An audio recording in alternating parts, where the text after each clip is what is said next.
RO 2023 की preparation को लेकर के एक क्वेश्चन मेरे पास बहुत ज़्यादा आता है कि एक दिन में एक सब्जेक्ट को कई दिनों तक पढ़ना चाहिए या फिर एक दिन में 2-3 सब्जेक्ट्स को साथ लेकर भी चला जा सकता है। बिकॉज अगर एक दिन में एक सब्जेक्ट पढ़ते हैं तो फिर जो बाकी के सब्जेक्ट्स हैं उनका बार बार दिमाग में आता है कि मेरा वो सब्जेक्ट छूट रहा है, वो सब्जेक्ट छूट रहा है, मैंने अभी करंट अफेयर्स नहीं किया है, मैंने अभी हिंदी नहीं किया है, मैंने अभी हिस्ट्री नहीं पढ़ी है, मैं तो अभी केवल पॉलिटी पढ़ रहा हूँ, मैंने तो इन्वायरमेंट भी बिल्कुल नहीं टच की है।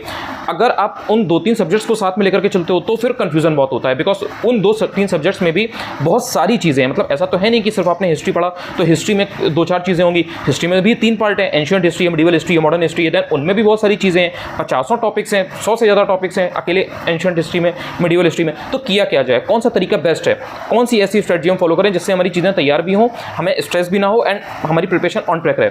देखिए इसमें आपको एक चीज़ समझनी पड़ेगी कि ये पर्सन टू पर्सन डिपेंड करता है, पर्सन टू पर्सन वेरी करता है। इसका क्या मतलब है? इसका मतलब ये है कि हो सकता है कि आप एक सब्जेक्ट को 7 दिन तक, 8 दिन तक या 1 हफ्ते पढ़ो और उसको आप पूरा खत्म कर दो एंड उसमें आपको कॉन्फिडेंस फील हो, आप अच्छा फील करो, कंफर्टेबल फील करो एंड आपको एक स्ट्रेस ना रहे और आपके ये सब दिमाग में चीज़ें ना आए कि मैंने 2-3 सब्जेक्ट्स अभी एक साथ नहीं पढ़े हैं, मेरा ये छूट रहा है, वो छूट रहा है। बिकॉज आप बहुत ज़्यादा डिस्ट्रैक्टेड फील करते हो जब आप 2-3 सब्जेक्ट्स को एक साथ पढ़ते हो। तो आपका स्ट्रॉन्ग पॉइंट क्या हुआ कि आप एक ही सब्जेक्ट्स को 1 हफ्ता, 4 दिन, 5 दिन या पूरी दम लगा करके जितने दिन आप में आप उसको खत्म कर सकते हो उतना आपने किया।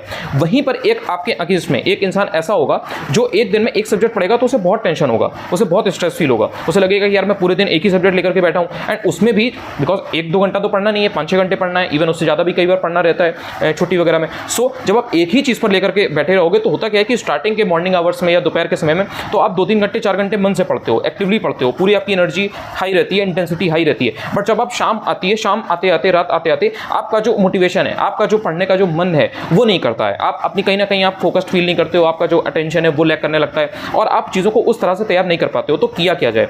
तो इसमें क्या तरीका होता है, इसमें आपको देखना है कि आपके लिए अभी तक जो आपका पैटर्न रहा है उसमें आपके लिए कौन सी चीज़ ज़्यादा सूट कर रही थी।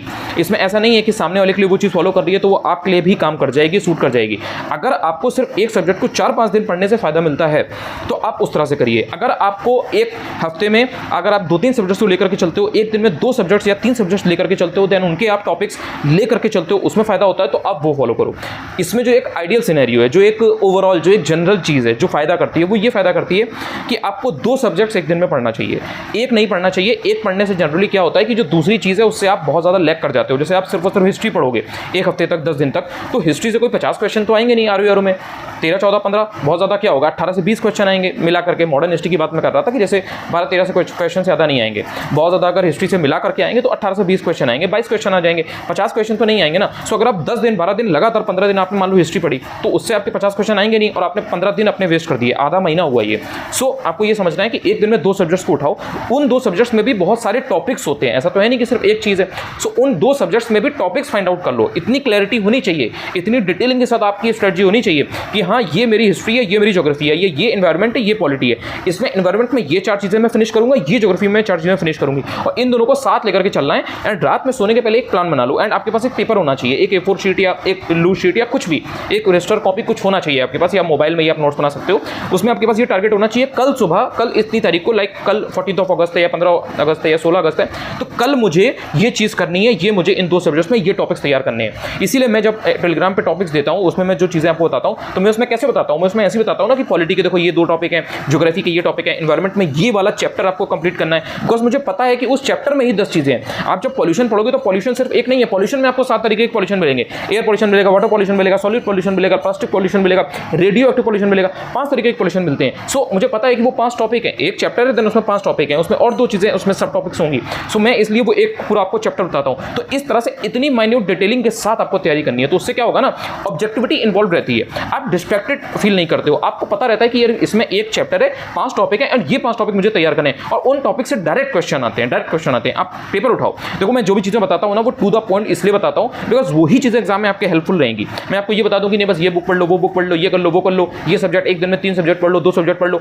एक्चुअल में जब आप पढ़ने बैठोगे तो उस सब्जेक्ट में आपको बहुत सारी चीज़ें मिलेंगी एंड आप फंबल कर जाओगे। सो इसीलिए जब मैं टू द पॉइंट सारी चीज़ें बताता हूँ कि ये टॉपिक इतने हैं, ये इसमें है, इसमें टॉपिक वाइज करो, तो उससे आप कॉन्सेंट्रेटेड रहते हो, आपका अटेंशन हाई रहता है और आप चीज़ों को बेटर वे में तैयार कर पाते हो। फिर जब आप टेस्ट पेपर देते हो, जैसे आपने कोई भी टेस्ट उठाया दे आईएएस का, जीएस वर्ल्ड का, दृष्टि आईएएस का या पीसीएस मंत्रा का, कोई भी आपने टेस्ट दिया तो उसमें वो डायरेक्ट क्वेश्चन आपको मिलेंगे। जैसे आप प्रीवियस ईयर क्वेश्चन पेपर अगर सॉल्व करोगे तो उसमें आप देखोगे कि पॉल्यूशन से डायरेक्ट क्वेश्चन आए हुए हैं। मैंने कल एक चैप्टर दिया था अल्टरनेटिव एनर्जी पे, जिसमें सौर एनर्जी, सोलर एनर्जी एंड ये सारी चीजें दी रहती हैं। आप यूपी पीसीएस का 2022 का, यूपी पीसीएस का 2023 का प्लेन्स उठा के पेपर देख लो, आपको इन सब चीज़ों से रिलेटेड अगर क्वेश्चन ना मिले, जो रिन्यूएबल एनर्जी के ऊपर जो चीज़ें होती हैं, नॉन रिन्यूएबल एनर्जी के ऊपर चीज़ें होती हैं, डिग्रेडेबल कौन से होते हैं, बायोडिग्रेडेबल रिसोर्सेज कौन से होते हैं, एनर्जी रिसोर्सेज कौन से होते हैं, ये सारी चीज़ों के ऊपर डायरेक्ट क्वेश्चन आता है। और वही चैप्टर मैंने आपको बताया कि देखो इसमें ये 4 टॉपिक्स हैं, ये आपको तैयार करने हैं। सो इस तरह से हर सब्जेक्ट में जो भी सब्जेक्ट पढ़ना है, जो आपने देख लिया है, उसमें 10-10, 15-15 चीज़ें निकालो, टॉपिक्स निकालो। जैसे हिंदी है, सो हिंदी में 6 टॉपिक्स हैं, आपको पता है। सो पर्यायवाची उठाओ केवल 10 या 15 या 20 अपनी स्ट्रेंथ के हिसाब से। ऑब्वियसली अपनी कैपेसिटी देखो कि एक दिन में मैं कितने पर्यायवाची को हैंडल कर सकता हूँ या कर सकती हूँ। सो आपने 10 या 20 या 15 आपने पर्यायवाची उठा लिए। आपने साथ में देखा कि यार मेरा एक इजी टॉपिक है, ये पर्यायवाची मुझे इजी लगता है या मुझे टफ लगता है, तो एक इसके साथ में टफ या इजी दूसरा उठा लो। जैसे आपने विलोम उठा लिया, विलोम आपको अगर इजी लगता है तो आपने साथ में वाक्यांश के लिए एक शब्द उठा लिया। तो इस तरह से 10-15 उसके उठाए आपने, 10-15 आपने इसके उठाए, तो आपने 2 चीजें तैयार की, डायरेक्ट उससे आपको क्वेश्चन पेपर में क्वेश्चन मिलेगा।